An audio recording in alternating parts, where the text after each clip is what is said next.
Il était une fois dans un royaume lointain, un roi et une reine qui avaient tout. Ils avaient de nombreuses richesses, ils avaient un immense château. Quand ils étaient dans ce château, au sommet de leur colline, ils pouvaient voir tout leur royaume. Un royaume bien heureux qui s'étendait jusqu'à la lisière de la forêt noire. Personne n'entrait jamais dans cette forêt, on la disait hantée. Et ce roi et cette reine, finalement, n'avaient pas tout à fait tout. Il leur manquait l'essentiel, le fruit de leur amour, un enfant. Ils avaient eu beau tout essayer, rien n'y faisait. Et puis ils ont pensé à ce vieil homme, celui qui vivait reclus là-bas. Certains disaient qu'il était fou, d'autres disaient que c'était un sorcier. Mais le roi et la reine avaient tout essayé, alors ils sont allés voir en secret le vieil homme qui vivait dans une toute petite masure. Ah, un enfant, vous voulez? Oui, oui, oui, si vous n'avez pas réussi jusque-là, il va vous falloir un petit coup de pouce de la magie. Vous allez rentrer chez vous et avant que le soleil ne se couche, ma reine, vous allez manger 2 oignons.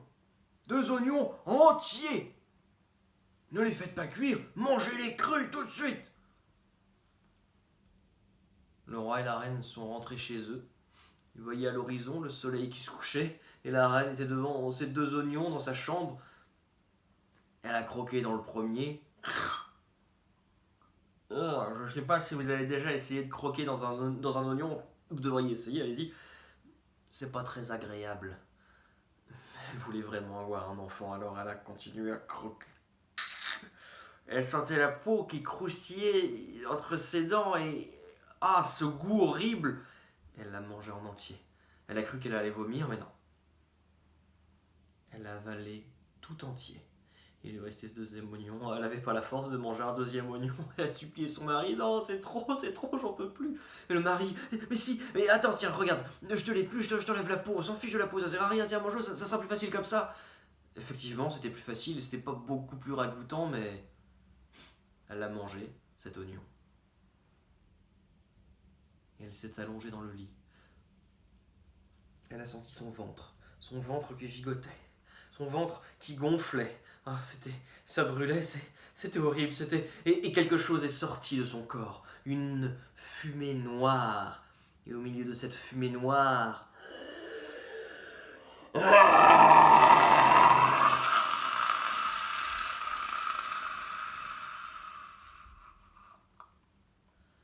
un monstre. Un long reptile doté de petites pattes griffues, des ailes en cuir noir qui se décollaient de cette peau écailleuse. Il était monstrueux. Voilà l'enfant du roi et de la reine, voilà l'héritier du royaume. Oh non, il n'en serait rien. Le roi l'a attrapé. Il l'a enfermé dans une malle et il a tiré la malle en dehors du château, là où personne ne pourrait jamais le voir. Il aurait pu le tuer, enterrer son corps quelque part, mais quelqu'un aurait fini par trouver les ossements. On se serait posé des questions. Alors il l'a emmené dans la forêt, dans la grande forêt noire qui bordait le royaume, celle que l'on disait hantée. Et au cœur de cette forêt, il a trouvé un étang calme, plat.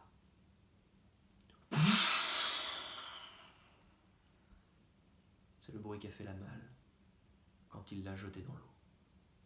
Il est rentré, il est allé se coucher auprès de sa femme. Ils ont fini par s'endormir et ils n'ont parlé de cette nuit à personne. Les semaines qui ont suivi, la reine a senti de nouveau quelque chose qui bougeait dans son ventre.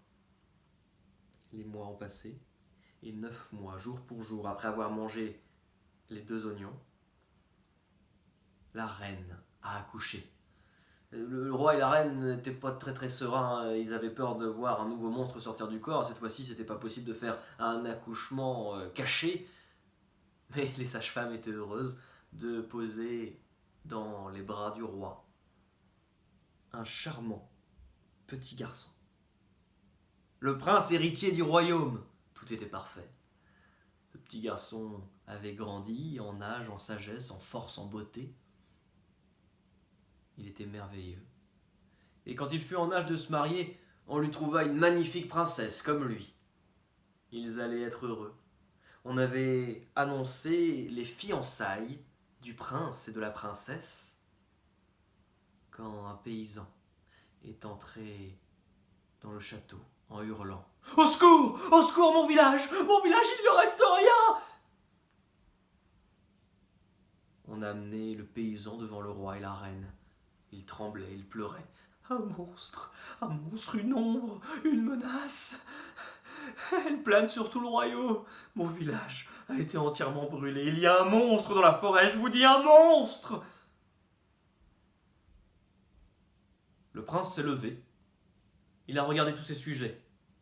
Il a juré solennellement qu'il ne se marierait point avant d'avoir tué le monstre qui vit dans la forêt. Il a pris son bouclier d'argent. Il a revêtu son armure d'or. Il s'est saisi de son épée de diamant. Et il est entré dans la forêt, seul, vaillant. Et en poussant les ronces, il a fini par arriver à une clairière. Et dans cette clairière, il y avait un étang, calme, plat. Et l'eau s'est mise à frémir.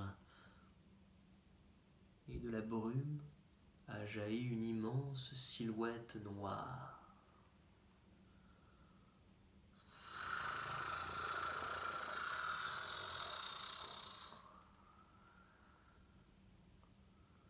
« Bonjour, mon frère, » a dit le dragon.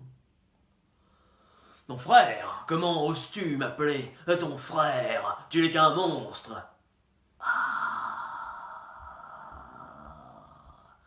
Papa et maman ne t'ont donc rien dit? Et le dragon lui a expliqué toute l'histoire. Le prince ne croyait pas ses oreilles. Le dragon a ajouté: « Tu es mon petit frère, je suis l'aîné, et je refuse que tu te maries avant moi. Trouve-moi une épouse, et tu pourras te marier à qui tu voudras. Mais attention, si tu oses te marier avant moi, je détruirai ton royaume, et tu régneras sur les cendres. » Le prince est rentré au château. Il expliquait tout ça à son père et à sa mère, et il a vu dans leurs yeux que les paroles du dragon n'étaient que vérité. Et il fallait trouver une princesse à marier à un dragon. C'était pas évident. Aucune princesse ne voulait se marier avec un dragon. Des princes, oui, pas de problème, mais un dragon, jamais. Alors on a demandé à des duchesses, à des comtesses, à des baronnes. Personne ne voulait épouser un dragon. Bon, on a demandé aux bourgeois, personne ne voulait marier sa fille à un dragon. Les paysans, non plus, même contre des montagnes d'or, non. On donne pas sa fille en pâture à un monstre juste pour un pot d'or, voyons. Et on s'est rappelé qu'il y avait ce bûcheron qui vivait à la lisière de la forêt. Le bûcheron qui avait 13 filles. 13 bouches à nourrir en plus de la sienne. Le roi et la reine sont allés en personne le voir, ce bûcheron. Enfin, voyons, 13 bouches à nourrir, c'est beaucoup trop, tu le sais très bien, bûcheron. Nous, on peut t'aider. On a de l'or. Et on peut te donner suffisamment d'or pour offrir à 12 de tes filles un palais, si elles le désirent. Mais il faudra en échange nous concéder la main de l'une d'entre elles. « Oh non, a dit le bûcheron, hors de question. Je ne vendrai pas la main de ma fille comme ça pour de l'or. » Alors qu'il s'énervait, l'aîné des 13 filles s'était levé derrière lui et lui avait posé la main sur l'épaule. « Père, laissez, père, j'irai. J'épouserai le dragon pour l'amour que je vous porte et l'amour que je porte à mes sœurs. Vous serez à l'abri du besoin. » Le bûcheron a essayé de la raisonner, mais la petite avait pris sa décision. Le roi et la reine étaient heureux. Ils ont déposé des coffres remplis d'or tout autour de la maison du bûcheron. Ils sont partis avec la jeune fille. Ils l'ont amenée au château. Au château, la cérémonie n'allait pas tarder à commencer. On voulait régler ça le plus rapidement possible avant que la petite ne change d'avis ou que quelque chose vienne changer quoi que ce soit. Et le vieil homme, le vieil ermite, a pris la main de la jeune fille. Suis-moi, A-t-il dit. suis-moi, je vais t'aider à t'habiller. Il lui a demandé d'ôter sa robe et il lui a donné en échange une fine tunique de lin. Elle l'a passée et cette tunique était transparente, elle ne laissait pas grand-chose à l'imagination. Tu vas aussi porter cette robe-là. C'était une robe rouge, elle l'a passée et même si elle était plutôt jolie, elle épousait un peu trop les courbes de son corps à son goût. Et tu vas aussi passer cette robe-là. C'était une belle robe d'émeraude. Il n'aurait pas froid avec toutes ces couches. Et tu vas aussi porter celle-ci. Oui, une robe brune Et puis tu vas aussi porter celle-là. et une robe noire. Elle allait se marier en noir. Et sous d'immenses couches de robe, elle arrivait à peine à se déplacer. Si peut-être que le dragon arrivera moins à me croquer avec toutes ces couches, j'en sais rien. Toujours est-il que le petit vieux l'a amenée à l'hôtel. Tout le monde était là pour la cérémonie. Il ne manquait plus que...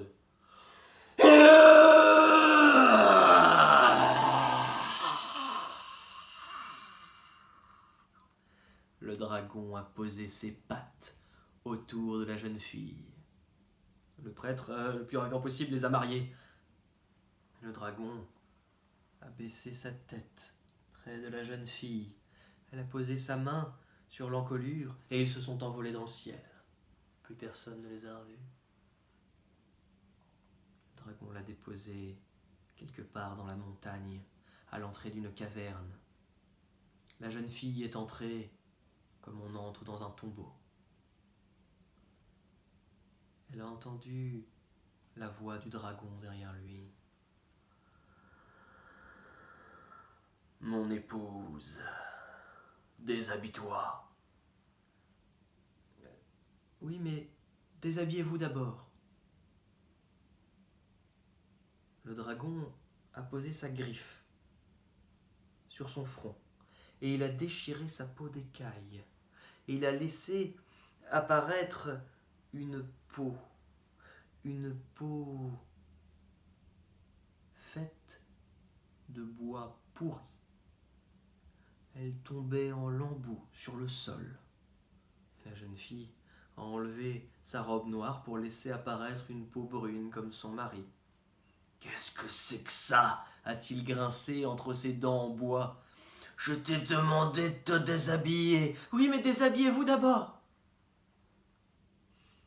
D'une griffe, il a arraché l'écorce sur son corps et il a laissé apparaître une peau visqueuse comme celle d'un crapaud, pleine de furoncles, de verrues qui gonflaient, se dégonflaient, égoulinaient sur le sol. Et la jeune fille a enlevé sa robe pour laisser apparaître sa robe verte comme la peau de son mari. Qu'est-ce que c'est que cette robe? Déshabille-toi. Oui, mais déshabillez-vous d'abord. Il a arraché sa peau de marécage et a laissé transparaître une carcasse limbée de flammes. Elle a ôté sa robe verte pour laisser apparaître une robe aussi rouge que l'était son mari. Qu'est-ce que c'est que cette robe? Déshabille-toi! Déshabillez-vous d'abord, a-t-elle pleuré. Il a enlevé les flammes pour laisser apparaître une peau de glace. Et elle a laissé apparaître sa petite tunique transparente. Déshabille-toi, a-t-il soufflé. Et dans un dernier sanglot. Déshabillez-vous d'abord. Il a fait fondre sa peau de glace pour laisser apparaître un corps, pas celui d'une bête, d'un monstre ou d'un dragon, mais celui d'un prince. Un prince à l'allure magnifique. La jeune fille a ôté sa tunique pour son époux, et le reste de la nuit n'appartient qu'à eux. Tout ce que je peux vous dire, c'est qu'ils sont retournés au château, voir la reine et le roi. Ils ont fait une grande fête pour célébrer le retour du prince. Un deuxième fils pour le royaume, mais c'était parfait. Le cadet allait régner comme on lui avait toujours promis sur le royaume de ses parents. Quant à l'autre, le frère aîné, allait régner sur la forêt. Il allait être le roi de l'autre monde. Les deux mondes étaient enfin en paix. Et pour fêter ça, on organisait un grand banquet. Tous sont venus. Des princes, des princesses, des ducs et des duchesses, des comtes, des comtesses, des barons, des baronnes, des bourgeois et bourgeoises, des paysans et paysannes, le bûcheron et ses filles. Et sont sortis de la forêt les fées, les corrigans, les géants et les nains, et tous ensemble, ils se sont assis autour des tables et ils ont festoyé l'avènement de ce nouveau monde. Le vieux sorcier a demandé audience au roi et à la reine. Je viens vous présenter mes excuses. Vos excuses, mais enfin, vieil homme, pourquoi des excuses? Vous vous rendez compte, ce miracle qui se passe aujourd'hui, c'est grâce à vous tout ça. Ah oui, mais j'ai juste oublié de vous dire, il fallait éplucher l'oignon.